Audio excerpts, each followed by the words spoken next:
O título desta reflexão é Se Prepare.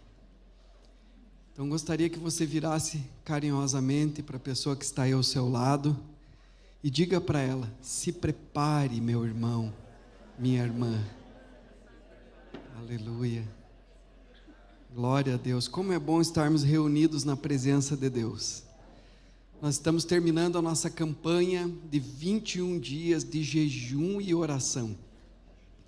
E eu, para falar a verdade, irmãos, já estou com saudade. Como é bom jejuar e orar. Se nós tivermos tempo no final do culto, gostaria de pedir, se alguém quiser dar um breve testemunho, em um minutinho, né, talvez 2 ou 3 pessoas, para que possa estar testemunhando sobre esse jejum.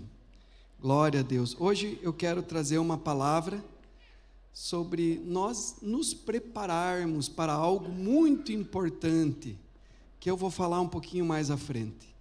Mas é necessário que nós venhamos verdadeiramente nos prepararmos espiritualmente. Para isso, irmãos, eu quero trazer uma síntese, um estudo panorâmico, um resumo da carta do apóstolo Tiago. Essa carta foi escrita cerca do ano 40 depois de Cristo. Provavelmente ela foi a primeira das cartas apostólicas e um dos primeiros escritos, provavelmente, do Novo Testamento. Ela é uma carta muito importante. Tem várias coisas nessa carta que trazem revelações importantíssimas para a nossa vida, especialmente no que diz respeito à nossa preparação.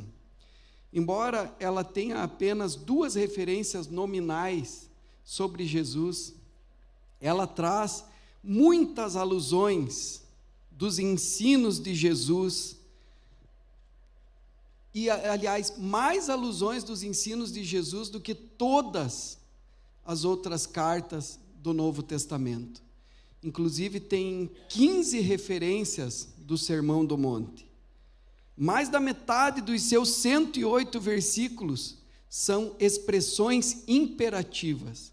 Mais da metade dos seus 108 versículos são expressões imperativas, como mandamentos, ordenanças, sobre vários aspectos. Ela é o Provérbios, o livro de Provérbios do Novo Testamento, porque ela está repleta de sabedoria divina e de instruções práticas. São textos simples, sucinto, com preceitos diretos e práticos. Mais do que qualquer outro livro do Novo Testamento, esta carta do apóstolo Tiago, ela destaca o devido relacionamento entre a fé e a prática, entre a fé e as obras. A ênfase desta carta está na prática da palavra de Deus. Já nesta época se levantou uma ideia errada, errônea, o nominalismo. Muitas pessoas já neste tempo, 40 depois de Cristo, acreditavam que podiam ser cristãos apenas nominais. Eu sou da tal religião, mas não praticante. Eu sou da tal religião, mas eu não pratico. Mas eu creio, eu tenho a fé. Por isso, eu sou um crente. E Tiago vem combater justamente esse nominalismo. Em Tiago, capítulo 2, versículo 17, os irmãos podem abrir, ou você pode acompanhar conosco aqui através do Data Show. Tiago, capítulo 2, versículo 17, ele fala o seguinte: assim também, a fé, se não tiver obras, por si só é morta. Mas alguém dirá: tu tens fé e eu tenho obras. Mostra-me essa tua fé sem as obras, e eu, com as obras, te mostrarei a minha fé. Crês tu que Deus é um só? Fazes bem. Até os demônios creem e tremem. Queres, pois, ficar certo, ó homem insensato, de que a fé sem obras é inoperante? Não foi por obras que Abraão, o nosso pai, foi justificado quando ofereceu sobre o altar o próprio filho Isaque? Abraão, que é chamado pai da fé. Vês como a fé operava juntamente com as suas obras, com efeito, foi pelas obras que a fé se consumou. E se cumpriu a escritura, a qual diz: ora, Abraão creu em Deus, e isso lhe foi imputado para a justiça. Foi chamado amigo de Deus. Deixa aberto aí, não precisa fechar o texto. Pode perceber, irmãos, que para que ele obedecesse a Deus, para que ele fizesse obras conforme a vontade do Senhor, ele teve que usar a sua fé.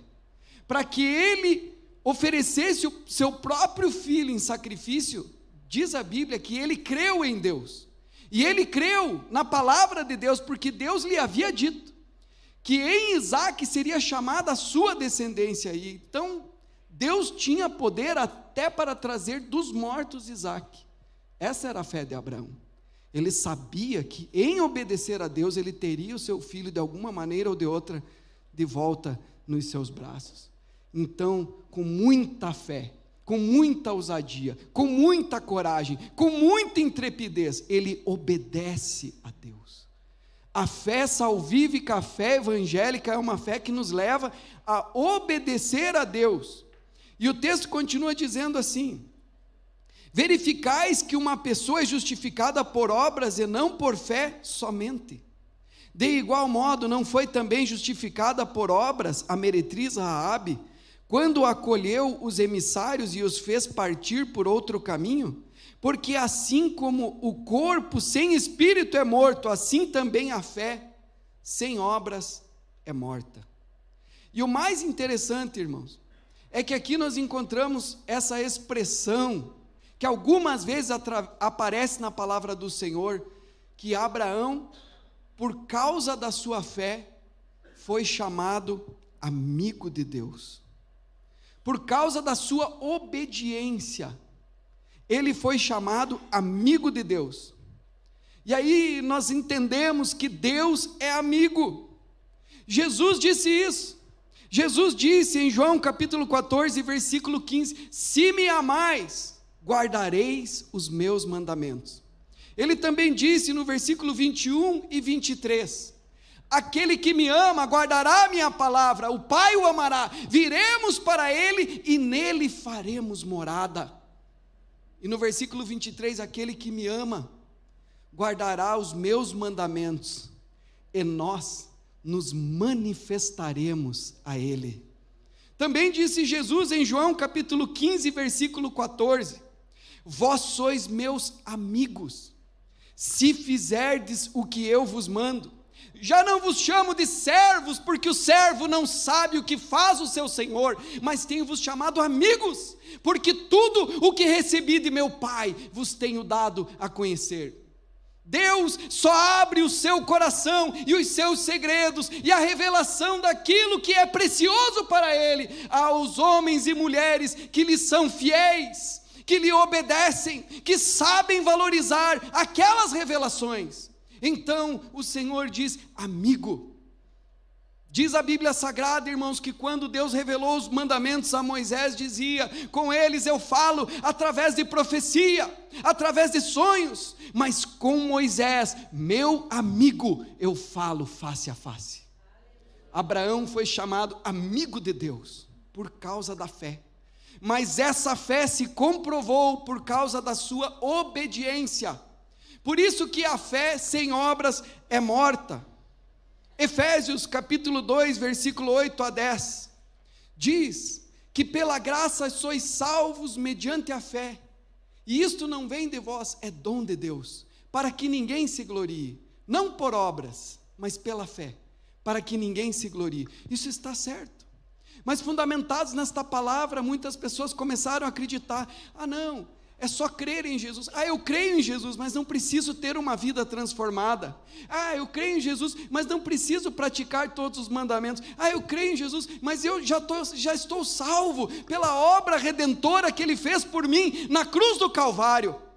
Mas se nós continuarmos lendo o texto do próprio apóstolo Paulo, Ele diz assim: porque pela graça sois salvos mediante a fé, e isto não vem de vós, é dom de Deus, não de obras, para que ninguém se glorie. Mas no versículo 10, ele continua a narrativa dizendo: pois somos feitura dele, criados em Cristo Jesus, para as boas obras, as quais Deus, de antemão, preparou para que andássemos nelas.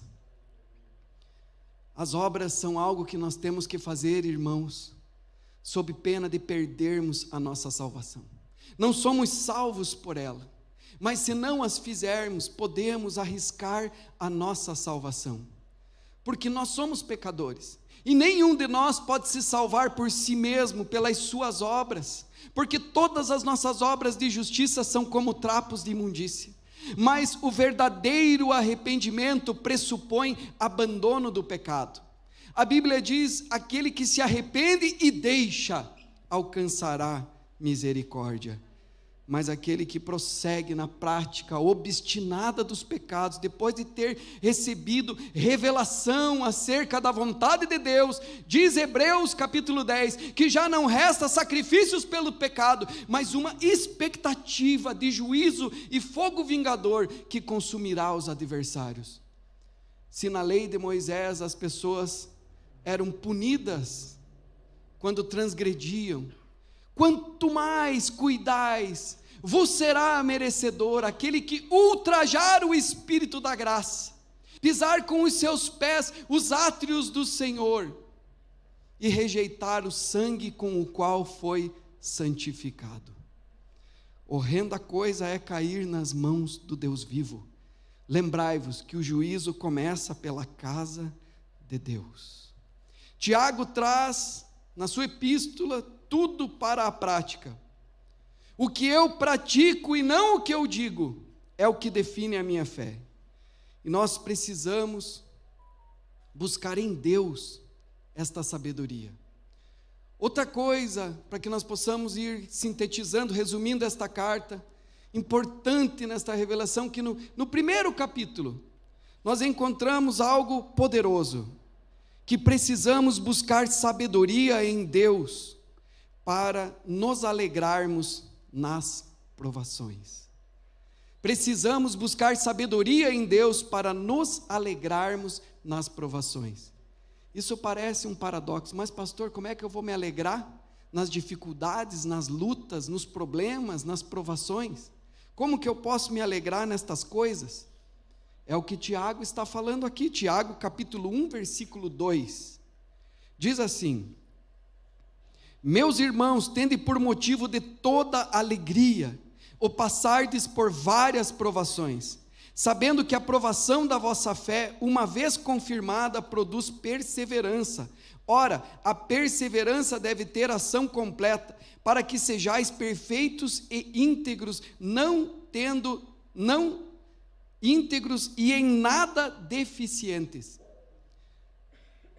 Tiago está dizendo aqui que as provações vão desenvolver em nós perseverança, para que nós sejamos aperfeiçoados, para que sejamos completos, íntegros, perfeitos e em nada deficientes.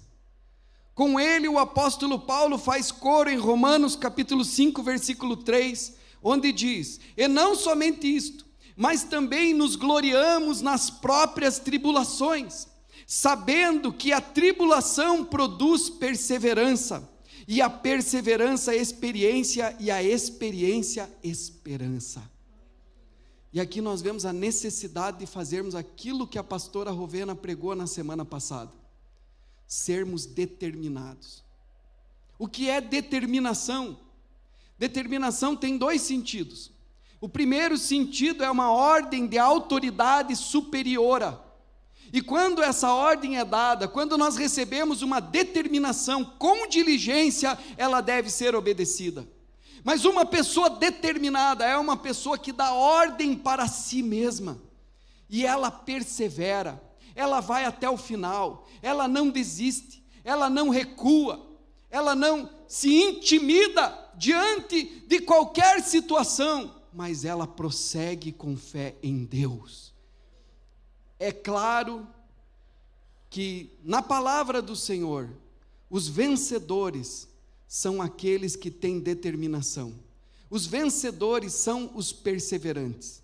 Este texto está dizendo claramente que Deus prova a nossa fé. Está escrito na continuação no versículo 5: se porém algum de vós necessita de sabedoria, porque muitas vezes nós não compreendemos, mas por que eu estou passando por isso, Senhor? Por que essa luta em minha vida? O que isso pode trazer de bom para mim? Que valores pode ser agregado? O que eu posso aprender com isso?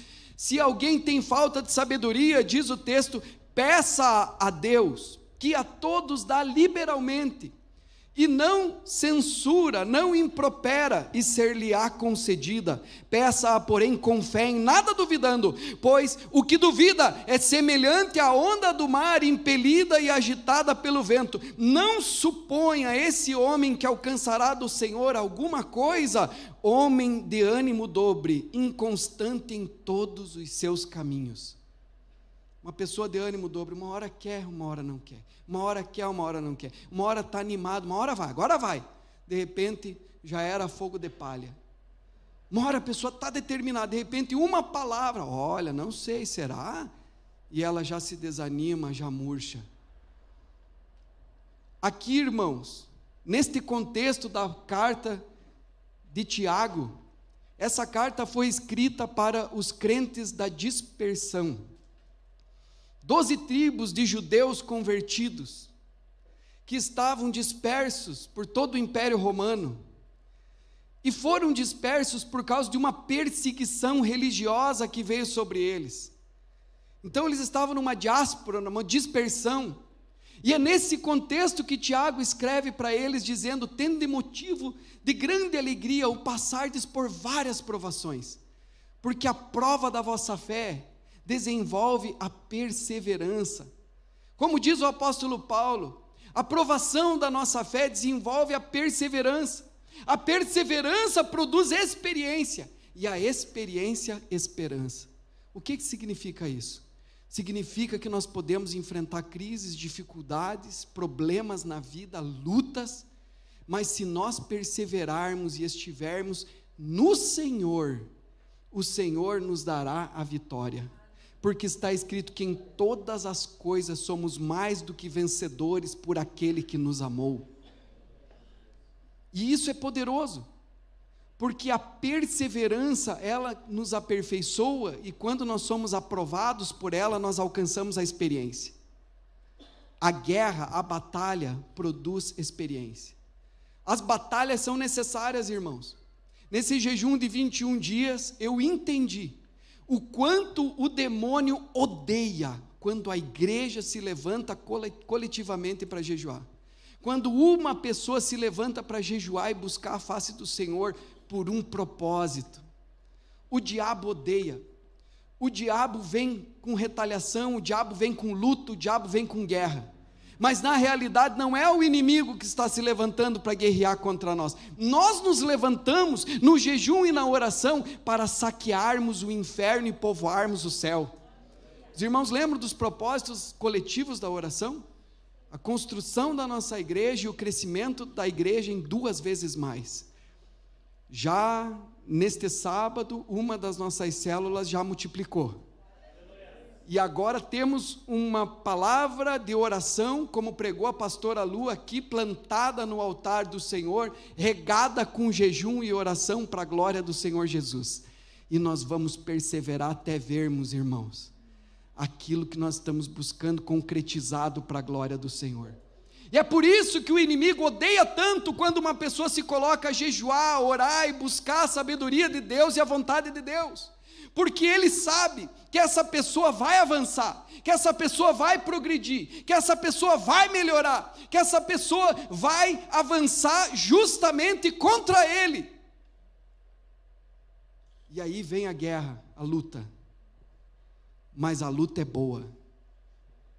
Não tem como nós avançarmos sobre o terreno do inimigo sem luta, sem batalha.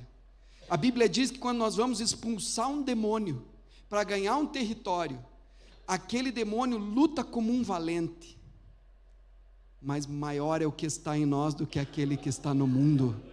Se Deus é por nós, quem será contra nós?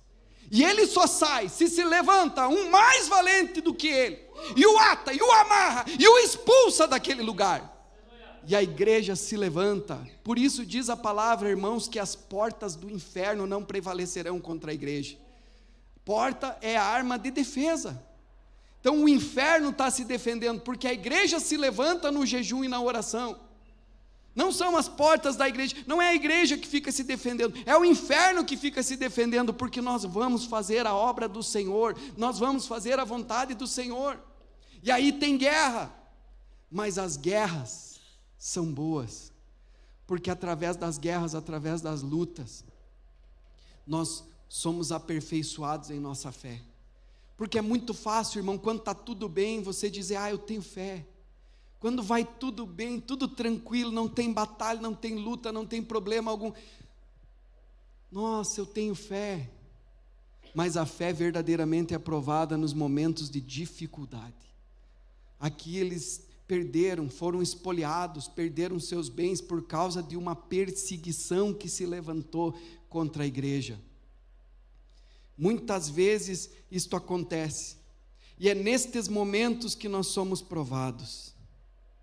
Vale a pena lutar as batalhas do Senhor. Diga para o irmão aí do seu lado, vale a pena lutar as batalhas do Senhor. Tem muito crente medroso, irmão, que fica de braço cruzado. Eu não quero me envolver, eu não quero problema.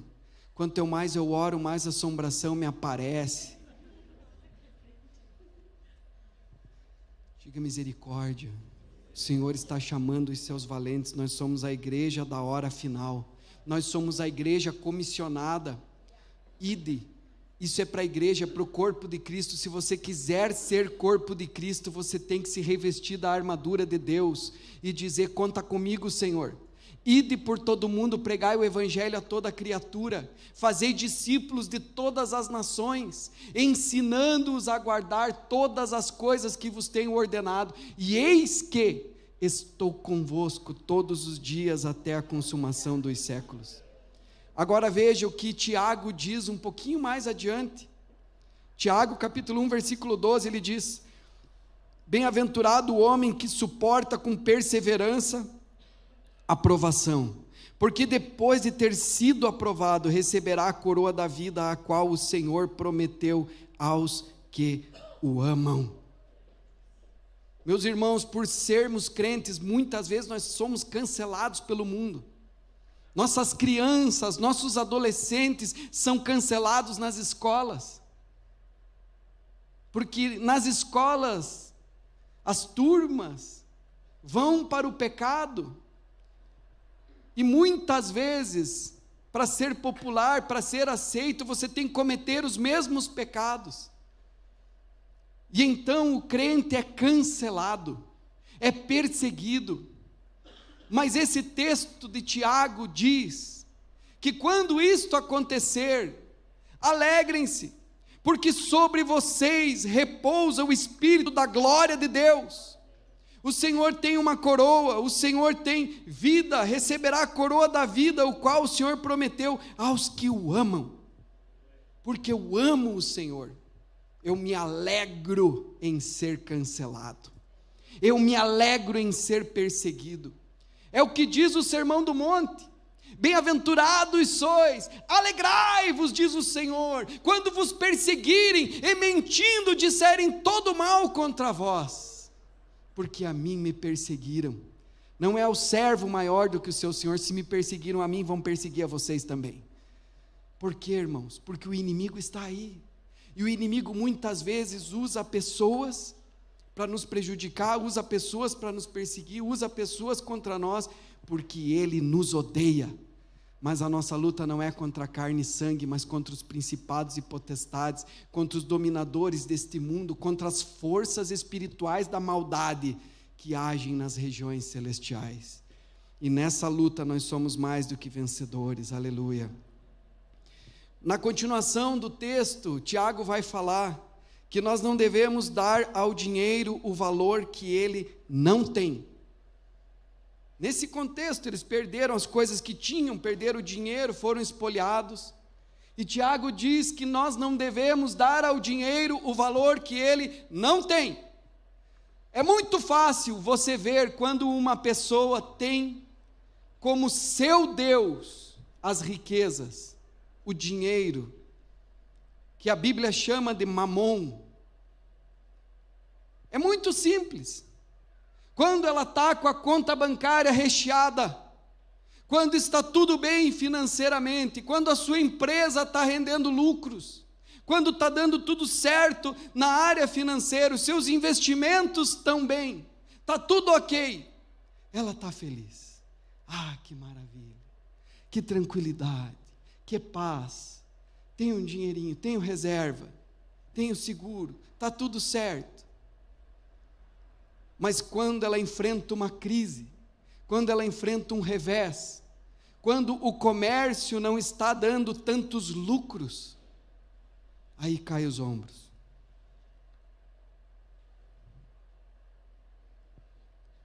O que houve, irmão? Vejo que você está com uma cara cheia. Pois é, a crise, irmão. Não está vendendo nada lá na loja. Diga misericórdia, irmãos. O que o crente pensa? O crente que crê em Deus, ele vê a crise como uma oportunidade de usar a fé, porque a alegria dele não está nas riquezas, a alegria dele não está nos bens desse mundo, a segurança dele não está na casa, não está no trabalho, não está nas coisas, a segurança dele está no Senhor. Por isso diz a palavra do Senhor: posso todas as coisas naquele que me fortalece. Sei tanto a ter fartura, quanto a padecer necessidade. Em tudo já fui experimentado. Nós precisamos aprender isso, irmãos. Ah, está difícil. Glória a Deus, nós vamos vencer. Vamos apertar o cinto aqui, vamos parar de comer aquelas coisas que nós comíamos antes, vamos economizar, vamos firmar aqui, nós vamos atravessar isso aí, aleluia. E o crente vai, irmãos, e vai com alegria, porque ele está fazendo para o Senhor, e ele busca a sabedoria. Senhor meu Deus, eu sei que tu tens providência, eu sei que tu tens provisão, eu sei, Pai, que o Senhor vai me abençoar, eu sei que eu vou passar pelas águas e não vou me afogar, eu sei que eu vou passar pelo fogo, e o fogo não vai me queimar, porque tu estás comigo. E ele passa, irmãos, e ele persevera, e quando ele persevera, ele tem a experiência. O que é a experiência? É um milagre, uma provisão, um escape, algo que vem da mão de Deus, e aí ele tem experiência, e a experiência produz o quê? Esperança, porque no momento em que ele perseverou, e ele teve a experiência do poder de Deus na vida dele, agindo no meio da crise, sustentando, abençoando, naquele momento, aquela experiência traz esperança. Agora eu já sou experimentado. Aí na outra vez ele já vai tirando de letra, porque ele já viu a provisão, ele já viu que Deus abre porta, ele já viu que Deus abençoa, ele já viu que dá para confiar em Deus, porque ele usou a fé, ele obedeceu. Amém, irmãos? Eles estavam numa dispersação, num momento difícil, e vem essa palavra: alegrai-vos, tende por motivo de grande alegria. Não dê ao dinheiro o valor que ele não tem. E às vezes as pessoas perdem alguma coisinha e ficam tristes, irmãos. Nós precisamos estar preparados, a nossa confiança tem que estar no Senhor.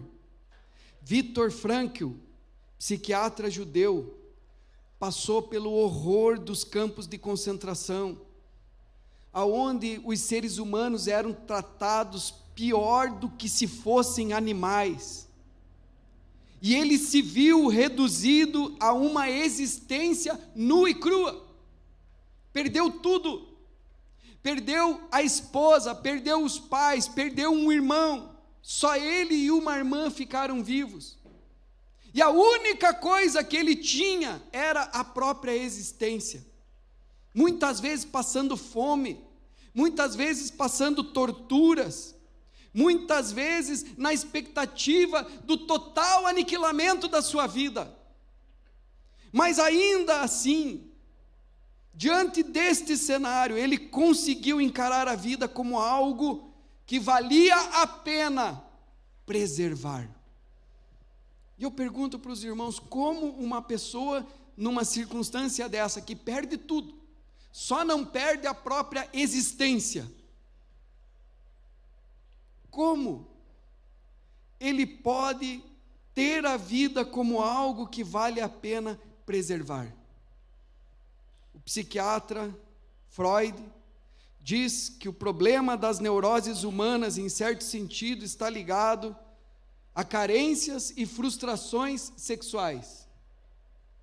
Mas Viktor Frankl diz que o maior problema das neuroses humanas está ligado a uma crise existencial, falta de sentido, falta de propósito.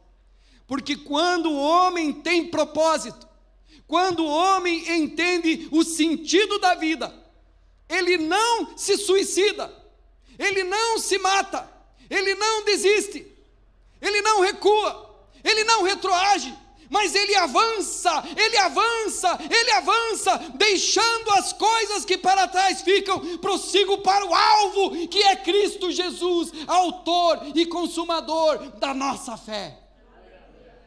E ele vai pelo prêmio da soberana vocação, porque ele sabe que ele está vocacionado, ele sabe que a vida dele tem um propósito, ele sabe que a vida é uma incumbência divina e uma atribuição temporária, e que um dia o Senhor vai chamá-lo de volta, e independente do cenário, independente da luta, independente da dificuldade, ele vive e faz o melhor para a glória do seu Senhor. Deus está nos chamando, irmãos, para nós nos prepararmos. Tiago traz na sua epístola que a origem do pecado está dentro de nós. O inimigo pode colocar tentação, mas a origem do pecado está dentro de nós. Depois da queda, o pecado se espalhou por todo o gênero humano. Desde pequenos nós temos uma propensão ao pecado. Desde pequenos as crianças já mentem, as crianças já camuflam.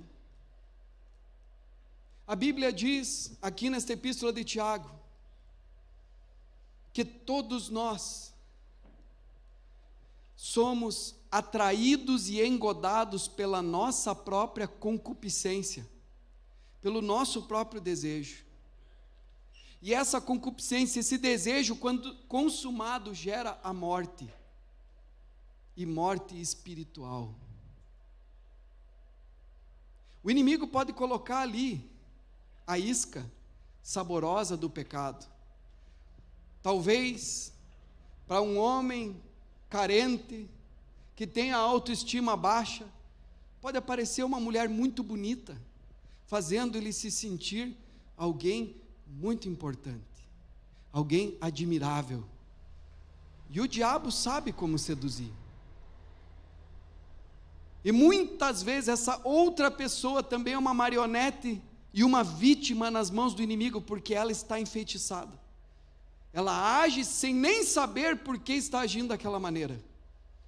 E esse termo, cada um de nós é atraído e engodado pela própria concupiscência, e a concupiscência dá o pecado, e o pecado sendo consumado gera a morte.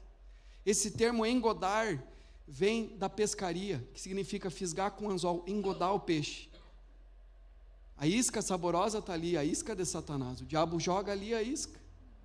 Mas a própria concupiscência da pessoa faz com que ela caia no pecado. A origem do pecado está dentro de nós. Jesus falou sobre isso. Que do coração procedem todas as saídas da vida. Do coração vem o adultério, a maledicência, o roubo, a mentira. Outro ponto importante da carta, a origem de todo o bem vem do Pai. Tiago capítulo 1, versículo 17. E toda boa dádiva e todo dom perfeito vem do alto, descendo do Pai das luzes, em quem não há mudança nem sombra de variação. Toda boa dádiva, todo bom presente A verdadeira sabedoria vem de cima, vem de Deus. Por isso que é tão importante, irmãos, nós buscarmos o Senhor com jejum e oração. Por isso que é tão importante buscarmos a face de Deus. Outro ponto importante, devemos praticar a palavra de Deus e não somente ouvi-la.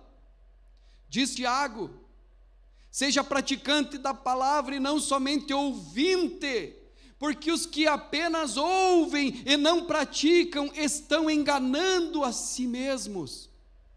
E ele traz uma comparação prática muito boa. É como o homem que vai e contempla a si mesmo no espelho. E eu fico imaginando, irmãos, vocês levantando de manhã, indo na frente do espelho e vendo aquele olho cheio de remela, aquele branco escorrido de baba aqui do lado, e de repente você se contempla no espelho e você vê, nossa, mas eu estou desarrumado. E aí você sai daquele jeito para a rua, de pijama, todo desarrumado, pantufa. Você faz isso? Mas você se arruma, você lava o rosto, penteia os cabelos, e o crente tem que sair alinhado mesmo, porque ele representa a Deus. As mulheres passam uma maquiagem, como é que chama? Base? Achei que era massa corrida.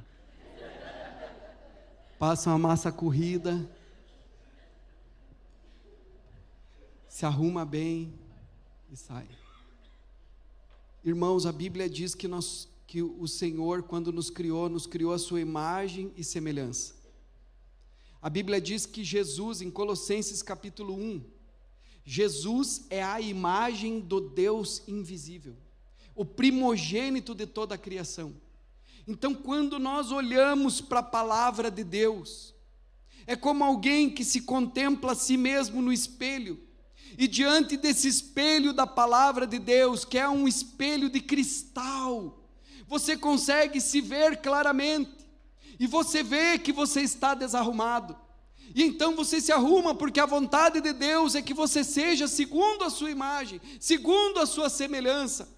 A Bíblia diz, assim como Ele é, sejamos nós também neste mundo.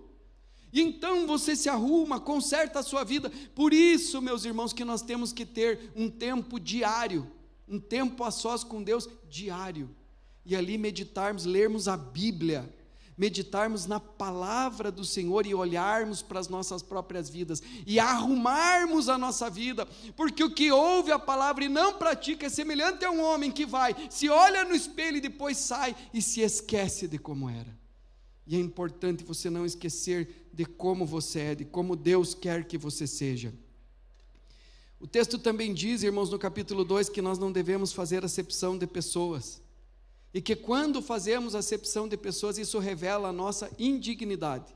Está escrito, se entrar um com anéis de ouro no templo, na casa de Deus, não coloque ele na primeira fila, só para agradar, e o que é mais pobre e humilde, colocar lá atrás. Não, tratam iguais a todos, porque Cristo morreu por todos, e em Cristo todos são iguais.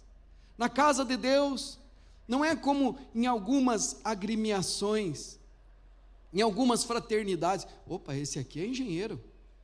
Opa, esse aqui nós precisamos para a nossa fraternidade aqui, para a nossa network. Opa, aquele lá é médico. Opa, aquele lá é um empresário. Aquele lá está crescendo na cidade. Esse nós temos que pegar. Não, irmãos. Se você ler a epístola, você vai ver que isso é uma depravação aos olhos de Deus. E Tiago continua, no capítulo 3, um dos textos talvez mais importantes para o crente, fala sobre a língua. A língua é um pequeno órgão do nosso corpo, mas é dona de grande poder, poder de destruir, mas poder também de construir. E nós crentes precisamos cuidar com o nosso falar, não podemos mais falar bobagem, piadas sujas, palavrões, palavras torpes. Não podemos mais falar conforme o costume religioso de antigamente, um falar idólatra, mas temos que ter um falar santo, porque não pode sair da mesma boca água doce e água amarga. Uma palavra de fé, uma palavra que traz edificação para as pessoas que nos ouvem, uma palavra que constrói, uma palavra que ajuda, uma palavra que traz sabedoria. Está escrito: e aconselhem-se mutuamente uns aos outros em toda a sabedoria, com salmos, cânticos e hinos espirituais, cantando e adorando a Deus nos vossos corações. É assim, meus irmãos. Mas muitas vezes também não é a questão do falar, mas como falar. E muitas vezes nós podemos ofender alguém, machucar alguém com as nossas palavras. Às vezes é o cônjuge, às vezes é o filho, às vezes é um irmão. Mas Tiago também diz: e se alguém tem queixa contra outrem, perdoai, assim como Cristo nos perdoou, perdoai. E também devemos aprender a pedir perdão, a sermos humildes. E Tiago continua: é impossível, escute isso, irmãos, é impossível ser amigo de Deus e amigo do mundo. É impossível. Está escrito: aqueles que quiserem ser amigos de Deus, amigos do mundo, aquele que quiser ser amigo do mundo, constitui-se inimigo de Deus. Como falamos antes sobre os amigos de Deus, aqueles que o Senhor chama amigos. O Deus que é meu amigo. Você precisa escolher de quem você quer ser amigo. Você precisa escolher, meu irmão, minha irmã, a quem você quer agradar. Porque muitas vezes, por constrangimento, para agradar o parente, para agradar o amigo mundano, você desagrada a Deus. Escolha a quem você quer agradar. É impossível ser amigo de Deus e amigo do mundo. As riquezas da corrupção acabarão apodrecendo, diz Tiago. Deus resiste aos orgulhosos, mas dá graça aos humildes. Muitas vezes, irmãos, quando a pessoa é muito crítica, isso é orgulho, é arrogância, é prepotência. Muitas vezes, quando a pessoa é rebelde, e ela não acata a ordem de superior, seja no trabalho, seja na igreja, seja em casa dos pais, isso é arrogância, é orgulho. Quando uma pessoa não perdoa, muitas vezes não perdoa, guarda mágoa no coração por causa do orgulho.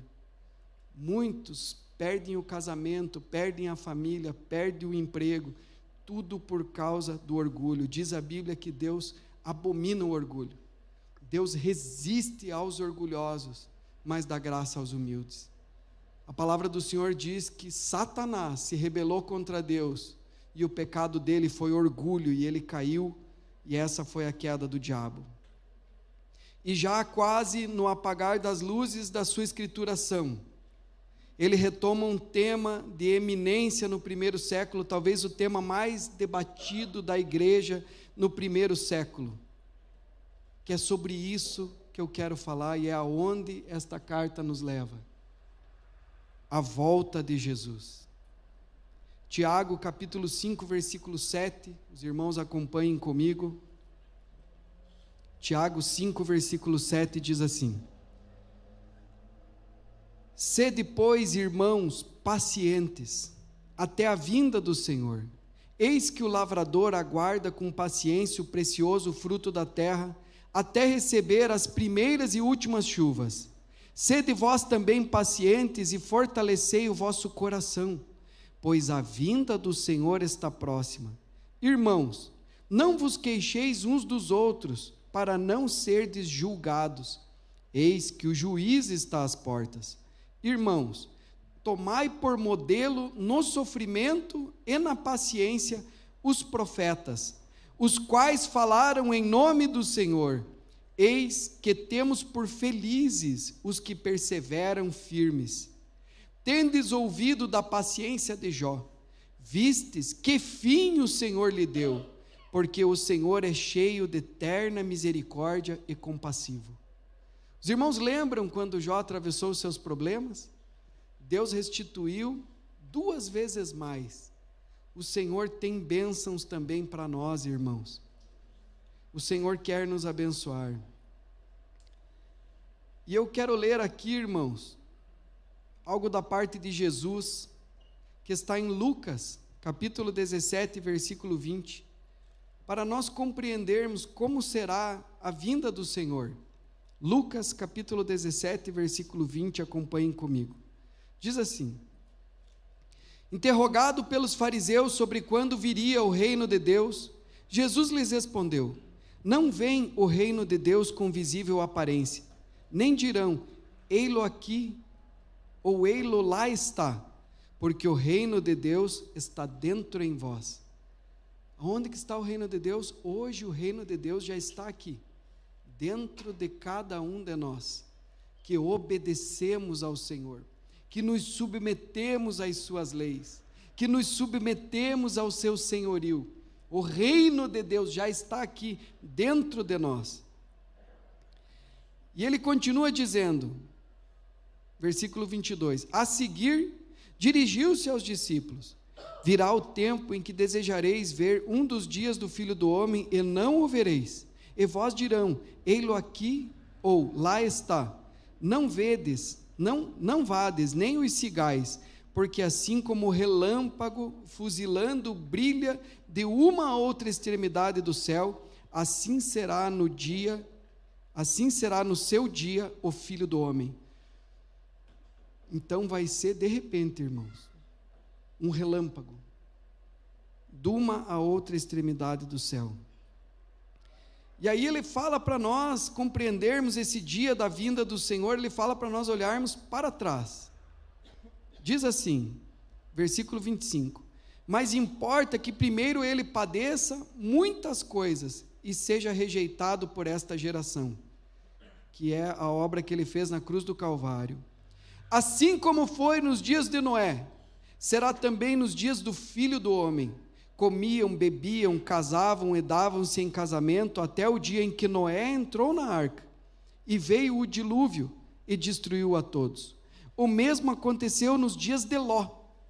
Comiam, bebiam, compravam, vendiam, plantavam, edificavam. Mas no dia em que Ló saiu de Sodoma, choveu do céu fogo e enxofre, e destruiu a todos. Assim será no dia em que o Filho do Homem se manifestar. Naquele dia, quem estiver no eirado e tiver os seus bens em casa, não desça para tirá-los. E de igual modo, quem estiver no campo, não volte para trás. Lembrai-vos da mulher de Ló. Quem quiser preservar a sua vida, perdê-la, e quem perder, de fato, a salvará. Digo-vos que naquela noite, 2 estarão numa cama, um será tomado, deixado o outro. 2 mulheres estarão juntas moendo, uma será tomada, deixada a outra. 2 estarão no campo, um será tomado e o outro deixado. Então lhe perguntaram: onde será isto, Senhor? Respondeu-lhe: onde estiver o corpo, aí se ajuntarão também os abutres. Então Jesus diz: vocês querem algumas pistas? Olhem para os dias de Noé, olhem para os dias de Ló. Vai ser assim, como nesses dias. Vamos então dar uma olhada, Gênesis capítulo 6, os irmãos acompanhem aqui comigo, versículo 11, diz assim: a terra estava corrompida à vista de Deus e cheia de violência. Viu Deus a terra, e eis que estava corrompida, porque todo ser vivente havia se corrompido, o seu caminho na terra. Então disse Deus a Noé: resolvi dar cabo em toda a carne, porque a terra está cheia de violência dos homens. Eis que os farei perecer juntamente com a terra. Meus irmãos, nesses dias de Noé, Deus ordenou que Noé construísse uma arca do tamanho de um estádio de futebol. E ele levou 120 anos para construir esta arca.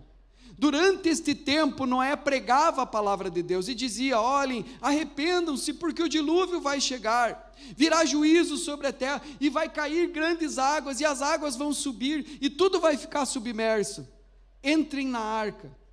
Mas as pessoas zombavam, olhavam para aquele crente, para a sua família, e zombavam dele. Que isso? Que é isso? O apóstolo Pedro diz: tenham cuidado, igreja, porque nos últimos dias haverão escarnecedores andando no meio de vós, e eles dirão: onde está a promessa da sua vinda? Porque desde os nossos antepassados, desde que o mundo foi criado, tudo continua do mesmo jeito. Mas lembrem-se de uma coisa, de que um dia para o Senhor é como 1000 anos, e 1000 anos como um dia. Deus não tarda em cumprir com a sua promessa, ainda que muitos a tenham por tardia. O Senhor é longânimo para convosco, não querendo que ninguém se perca, mas que todos venham a arrependimento. Noé pregava, mas aquele povo endureceu o seu coração. Não quiseram ouvir a palavra de Deus.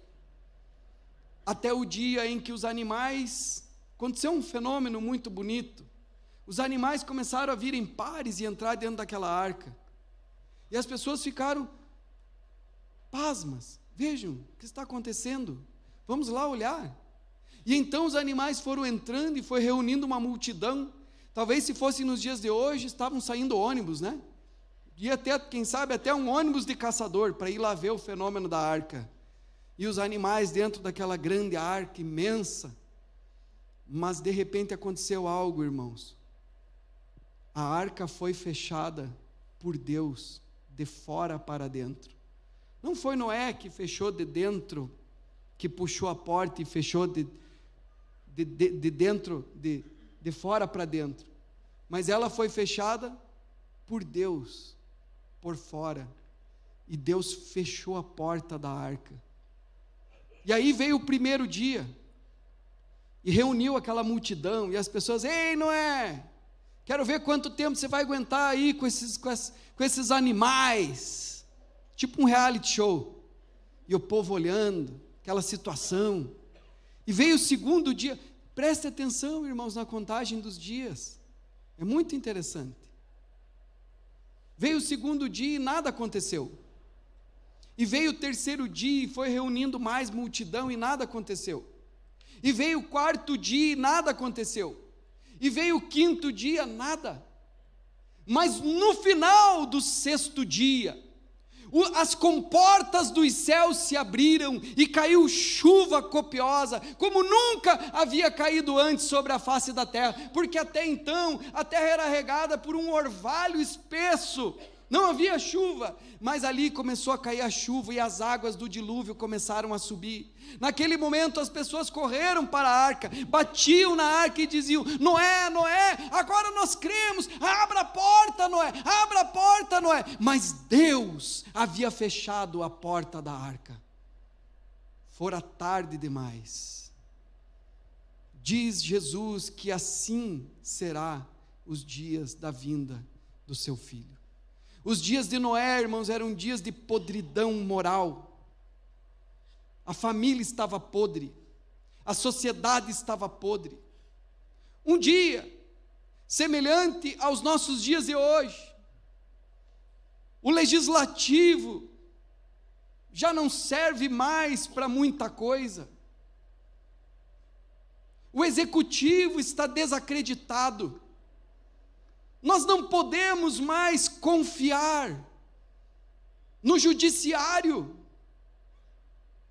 A família está podre, a sociedade está podre, e grande parte da igreja, que deveria ser o sal da terra e a luz do mundo, porque o sal tem uma peculiaridade, também serve para conservar, e é a igreja que conserva a sociedade, para que ela não apodreça. A Bíblia diz que o mistério da iniquidade já opera entre nós, se bem que há um que agora o detém. Esse um que agora o detém é o Espírito Santo por meio da igreja, que está ainda no meio da sociedade, que é o sal da terra e a luz do mundo. Mas a igreja, grande parte da igreja, e a igreja, quando eu digo igreja, irmãos, é eu e você individualmente. Grande parte da igreja perdeu a sua propriedade. Já não é mais o sal da terra, já não é mais a luz do mundo, já não está mais salgando, já não está mais iluminando. E a Bíblia diz que quando nós perdemos a nossa propriedade, deixamos de ser o sal da terra, nós para nada mais servirmos, senão para sermos pisados pelo mundo, pisados pelos homens. Porque quando você é crente, meu irmão, minha irmã, você não serve mais para o mundo. Você já teve a marca de Jesus e você se desvia, você não serve mais para o mundo. O diabo só tem uma intenção com você: pisar em você, destruir você. Por isso não deixe de salgar, não deixe de pregar a palavra, não deixe de falar a palavra de Deus. Como que eram os dias de Sodoma, irmãos? Diz a Bíblia que Deus enviou 2 anjos até Sodoma para salvar Ló, os dias de Ló. E ele estava sentado à porta de Sodoma. E aqueles anjos chegaram, aqueles 2 anjos, e eles entraram e disseram: não, nós vamos ficar na praça, nós vamos dormir na praça. E Ló persuadiu para que eles dormissem na sua casa. Então eles foram à sua casa. Quando os homens daquela cidade souberam, os sodomitas foram até a casa de Ló, porque queriam abusar sexualmente daqueles 2 homens, sem saber que eram anjos. E eles diziam: deixe-os sair aqui, para que nós possamos abusar deles. É exatamente isso que a palavra do Senhor diz. Por isso, quando uma pessoa, uma criança é sodomizada, significa que ela é corrompida sexualmente. O homossexualismo vem de Sodoma. E os nossos dias são assim. Nós estamos vivendo uma epidemia. Hoje as pessoas estão colocando uma ideologia de gênero, que é uma aberração tanto científica quanto religiosa. Uma mentira, que a pessoa nasce e depois ela escolhe o que ela quer ser sexualmente. Isso vem de Sodoma, isso vem de Gomorra, e esses pecados são presentes nos dias de hoje. E a Bíblia fala, irmãos, que como aconteceu com Sodoma, como aconteceu com Gomorra, acontecerá também nos últimos dias. E o que aconteceu? Diz a Bíblia, vai estar 1 no campo, 2 no campo, um amigo do outro, um crente piedoso, que está lá falando de Jesus. E eu digo para os irmãos, como crentes, irmãos, nós precisamos amar todas as pessoas, inclusive os homossexuais. Talvez alguém diga assim: mas eu não vou falar nada, porque daí vou perder o amigo. Irmãos, que amigo é esse, que amor é esse, que você vê a pessoa praticando algo que vai levá-la para o inferno, e você não fala, você não é o sal da terra, você não é a luz do mundo. Nós precisamos abrir os nossos lábios, porque os tempos são chegados.